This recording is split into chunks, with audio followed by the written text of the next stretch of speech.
É preciso começar por Deus, porque Deus é desde o início, e é para Deus que tudo vai, e por Deus, e em Deus.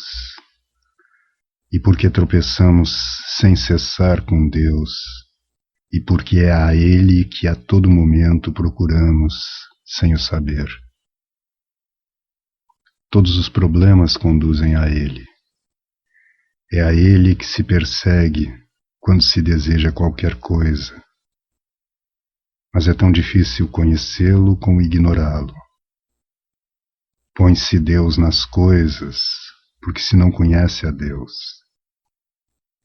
Conhecemo-lo, porém, porque é a Ele que procuramos nas coisas, que as não procuramos por si mesmas, tal como são, mas pelo inefável de que as revestimos. Quando se escreve pátria ou humanidade com maiúscula, e dela se faz uma pessoa que ultrapassa o homem, tu e eu, quando se faz dela a nossa mãe, quando se lhe vota um culto e se chamam todos os seus filhos para se sacrificarem por ela, desloca-se para o plano do absoluto uma realidade positiva, de proporções humanas, a realidade de um certo número de homens reunidos, tu, eu e os outros, e vela-se esta realidade positiva com uma vaga aparência de bondade, de beleza absoluta, que lhe dá ares de Deus. Enquanto se permanece nessa bruma, não há dificuldades. A ação prática e o impulso sentimental não exigem precisão intelectual. É possível na prática endeusar a pátria ou a humanidade e muitas outras coisas ainda. A ciência, a razão, a raça, o amor, a máquina, o príncipe, sem determinar a questão intelectualmente. Quando um espírito ponderado repõe estas noções no lugar devido, os que na prática as adoram encolerizam-se. É a atitude mais fácil. Não exige qualquer esforço e empresta ao seu autor a agradável impressão de dar mostras de grandeza de alma, porque a sua cólera parece-lhe desinteressada e ao serviço dos mais altos valores. Sucede também que se procura precisar o seu fundamento intelectual. Neste caso, a atitude varia conforme teoricamente se admita ou não a Deus. Se se admite, procura estabelecer-se um vínculo necessário entre ele e estes valores, que se afirmam como absolutos.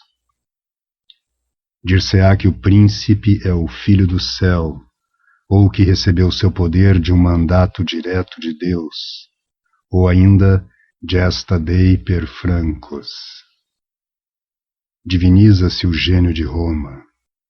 Depois disto, não há que ocupar-se mais de Deus. Tudo o que faz o príncipe é Deus que o quer. Procurar o bem da pátria é servir a Deus. Deus, na prática, identifica-se com eles. Quando se não admite teoricamente a existência de Deus, faz-se da ciência ou do progresso, ou da humanidade, ou da raça, ou de qualquer outro valor, um absoluto. O absoluto. Prova-se isso, bem ou mal, por raciocínios que se julgam satisfatórios, porque de antemão assim se tinha decidido. Nega-se a Deus, mas reconhece-se ainda o absoluto, que se coloca algures, fora dele. Mas Deus é o absoluto, não é senão isso.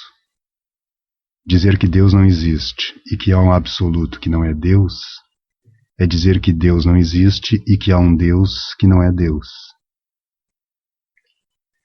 A maioria dos que negam a Deus negam um falso Deus, porque procuram o verdadeiro Deus e não encontram senão um falso Deus.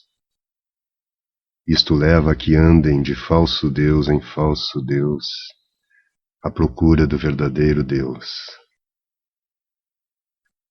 Ou, por outras palavras, não é exatamente um falso Deus o que eles encontram, mas o verdadeiro Deus de quem formam uma ideia falsa, ou incompleta, ou misturada com o erro. Sob certo ponto de vista, podemos, portanto, dizer que admitem o verdadeiro Deus, e sob outro, que o não admitem.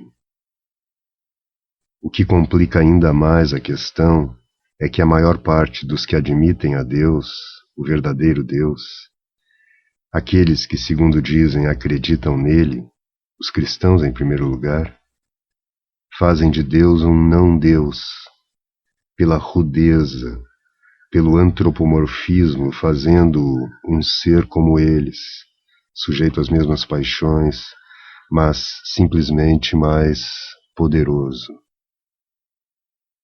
O conteúdo que na consciência de muitos cristãos corresponde à palavra Deus não é a noção filosófica do ato puro e do transcendente. O Deus do povo, muitas vezes, recorda-nos mais Júpiter capitolino do que aquele que se definiu a si próprio: eu sou aquele que é, e de quem São João diz: ele é amor. Ora, o Deus dos cristãos, que muitos descrentes recusam aceitar, é este Dieu de bonnes gens. Vemo-lo claramente nas objeções que levantam e nas censuras que dirigem a nossa concepção de Deus. Não chegam a discernir a concepção cristã de Deus, sob o acervo das deformações populares. Logo que pronunciamos a palavra Deus, imaginam alguém que é como um homem e que ao mesmo tempo seria a causa de tudo, onipotente, etc. Mas isto é contraditório. Este é o motivo de que tantos descrentes não queiram admitir o nosso Deus. Se o nosso Deus fosse verdadeiramente aquele, teriam razão em o não admitir, e também nós o não deveríamos aceitar. 3/4 partes das suas objeções reduzem-se, porém, a isto. Dizem-nos: vós pregais um Deus bom e ele aprova as guerras, permite as epidemias, envia os desventurados ao inferno. Quer dizer, o vosso Deus não é o Deus que pretendeis. Vós o chamais bom e ele não é bom. Ora bem, se há um verdadeiro Deus, deve ser bom. O vosso não é, pois, o verdadeiro Deus. Devemos procurar por outro lado. Esta falsa noção de Deus, que é comum a um grande número de cristãos, impede-os de abordar com atenção e boa vontade o exame da nossa verdadeira doutrina de Deus e da maneira como a construímos. Vão logo procurar noutra parte. Mas noutra parte só podem encontrar um falso Deus. E então encontram o verdadeiro Deus sob um falso nome. Tenho a impressão de que um certo número dos que negam a Deus o admitem, mas sem querer reconhecer que é Deus, o nosso Deus, porque a palavra Deus tem sido aviltada e já não corresponde no seu espírito à verdadeira ideia de Deus. E obstinam-se com a mesma perseverança em demonstrar que Deus existe e que ele não é Deus, no sentido de que não é o Deus da cólera e da dominação, o Deus da piedade servil. É raro chegarem à noção completa e pura de Deus, em parte porque têm de tal maneira medo de recair sobre o nosso Deus, que querem a todo custo afastar-se do nosso caminho. Mas fora do nosso caminho não se encontra o verdadeiro Deus. Não chegam a compreender que o nosso verdadeiro Deus, o Deus de Jesus e dos seus santos, o Deus dos nossos filósofos, é muito diferente do da consciência popular. Não reparam que também nós protestamos contra o Deus da cólera e da vingança, do capricho e do favoritismo? Fugindo do falso Deus de certos cristãos, fogem ao mesmo tempo do verdadeiro Deus da Igreja, e é assim que chegam a não caminhar senão de falso em falso Deus. É possível que haja também culpa da nossa parte. Não protestamos o bastante contra as deformações da ideia de Deus do povo cristão. Pensamos sempre em cuidar dos fracos. Evitamos tratar com brusquidão os imbecis e afastar os impuros na esperança de que todo contato que tem com a Igreja mantenha a possibilidade de os esclarecer e de os converter. Mas não pensamos nesses outros fracos que são os descrentes e que se escandalizam com as nossas concessões. Deixar obscurecer a verdade é sempre causa de escândalo em qualquer parte, mesmo que nos deixemos levar a isso para evitar escandalizar este ou aquele. O homem só vive de absoluto. Fabrica-o com qualquer coisa. Para um é o seu café com leite, para outro, a risca do cabelo. O homem passa a vida a criar absolutos de tudo. Todos os seus pensamentos são a verdade. Todos os seus atos são o bem. Nada mais difícil do que fazer compreender a um homem vulgar que ele pode ter razão sem que o seu adversário esteja em erro, que pode estar convencido de uma coisa que não é como ele julga, ou que a falta de um outro pode ser desculpável. A maior parte dos homens não chega nunca a realizar. Realizar é transpor para a realidade da vida, que se possa enganar, ou que sobre qualquer assunto possa haver um ponto de vista diferente do seu. Descobrir que a verdade e o bem são difíceis é uma grande decepção, a que de resto a maior parte dos homens nunca chega. Descobrir que para nós a verdade é mesmo inacessível em muitos pontos, que dela apenas temos vislumbres e que só realizamos o bem através das fraquezas e de erros, é a grande desilusão. Desilusão, porém, que abre o espírito à verdade e ao bem, à verdade total e ao bem total, porque não nos aproximamos realmente deles, senão depois de ter medido a nossa impotência.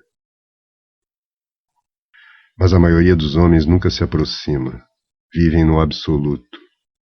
Tudo o que fazem é absoluto. Tudo o que pensam é absoluto, definitivo. Sabem, em teoria, que vão morrer, mas não querem pensar nisso. E fazem projetos para os 80 anos. E quando estão no leito da morte, morrer parece-lhes tão atroz que a única maneira de os reconfortar é fazer projetos e tomar a atitude de quem pensa que não morrerão. Reconhecer que a sua vida não é um absoluto, que o seu pensamento, a sua virtude não são absolutos, tira-lhes a alegria de viver. O positivismo procurou destruir este sentido do absoluto, negando todo o absoluto. E também o positivista é triste. A negação do absoluto priva-o da exaltação alegre do entusiasmo. Pelo contrário, aqueles que têm absolutos fáceis estão orgulhosos e seguros de si próprios. Mas esses, prendendo-se a falsos absolutos, esbarram com o desmentido do exterior, encontram maldade nos outros e vivem numa atmosfera de perseguição. A Ação Française via traidores por toda parte. Mussolini cerrava o punho ao mundo inteiro. Stalin fez da Rússia um campo entrincheirado contra o exterior e do governo no interior um novo campo entrincheirado. Só aquele que põe o absoluto onde realmente está pode reconhecer a relatividade das coisas e de si mesmo sem perder a alegria de viver. Porque, para que a alegria exista, basta que exista o absoluto. Estamos com toda a verdade no absoluto, na medida em que o nosso relativo está de acordo com o absoluto verdadeiro. O materialista faz da matéria o absoluto. Mas a matéria é, no seu lugar, inconciliável com o absoluto. O homem simples tem disso, logo à primeira vista, uma percepção confusa. Sente que a beleza e a ordem não podem ter na matéria a explicação última. E percebe também que o movimento, a divisão, são incompatíveis com o absoluto. Mas por várias razões, mais psicológicas do que lógicas, por uma reação tão sentimental como intelectual contra espiritualismos desviados, um certo número de homens quer que não haja senão matéria, e como o homem não pode passar sem o absoluto, faz da matéria o absoluto. Encontra-se esta evolução no socialismo.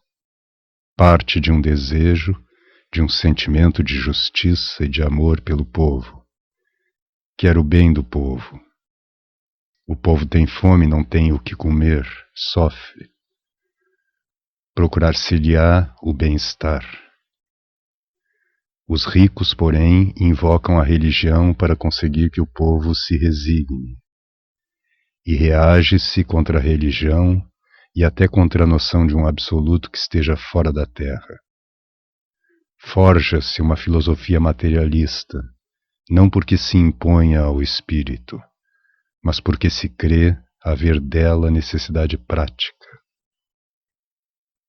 Podemos perguntar-nos se todas as doutrinas materialistas se não explicam por origens psicológicas análogas.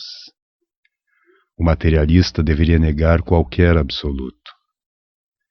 Mas se o homem não alicerça sua vida no absoluto, perde a razão de viver. O materialismo faz, pois, do relativo absoluto. Por exemplo, Augusto Comte com a humanidade, os sovietes com o bem coletivo, a sociedade socialista, o nacionalsocialismo com o sangue e a raça. Durante um certo tempo é possível, com essas imagens, iludir o povo e alimentar a sua necessidade de absoluto. A ilusão é, todavia, demasiado grosseira para ser duradoura. De resto, enquanto doutrina, o materialismo é sempre passageiro. Nasce como reação contra falsos espiritualismos, ou, nos nossos dias, contra formas decadentes do cristianismo. Mas dura apenas o que duram as reações. Já é diferente o materialismo prático, permanente em grande número de pessoas. Consiste em pôr praticamente o absoluto nos bens materiais, e é possível até assinalar-lhe toda a projeção prática do absoluto nos bens temporais. Uma tal pessoa tem a impressão de que será feliz se tornar rica ou poderosa ou célebre. Renome, poder, riqueza parecem-lhe bens absolutos. Só pensa nisso e só por isso atua. O mesmo acontece com o amor humano. É habitual que a posse do ser amado apareça ao amante como a felicidade absoluta. Encontra-se aí ao mesmo tempo grosseria moral e fraqueza intelectual. É difícil fixar simultaneamente o pensamento sobre o absoluto em si mesmo e sobre os bens relativos que não têm mais valor que o de conduzir a ele. A grosseria moral leva à fascinação pelos bens temporais, ao desejo deles em si mesmos, o que significa convertê-los em absolutos, porque só o absoluto é desejado em si mesmo. De qualquer modo, tal materialismo prático é muito mais frequente que o materialismo teórico. Numa sociedade em que não existe materialismo teórico, o materialismo prático a ele conduz, porque o materialismo prático torna-se incapaz de conceber o espiritual. Na plena acepção do termo, embrutece-se. Numa sociedade como a da Idade Média, em que o materialismo teórico não existe, o materialismo prático avilta o espiritualismo religioso, arrastando-o para valores materiais, favores temporais a obter, penas temporais a evitar. Pelo contrário, no meio materialista, encontram-se espíritos teoricamente materialistas e praticamente espiritualistas. É o que vemos nos nossos dias em certo número de comunistas. Sustentam que só a matéria existe e explica tudo. Todavia praticam uma moral de renúncia, de dedicação, procuram a pureza do amor, e não há maneira de ligar estes valores morais à sua doutrina especulativa. Mas eles não curam disso. Veem com toda a evidência a espiritualidade do absoluto e conformam com ele a sua ação, sem mudar a forma convencional do sistema filosófico que lhes foi inculcado.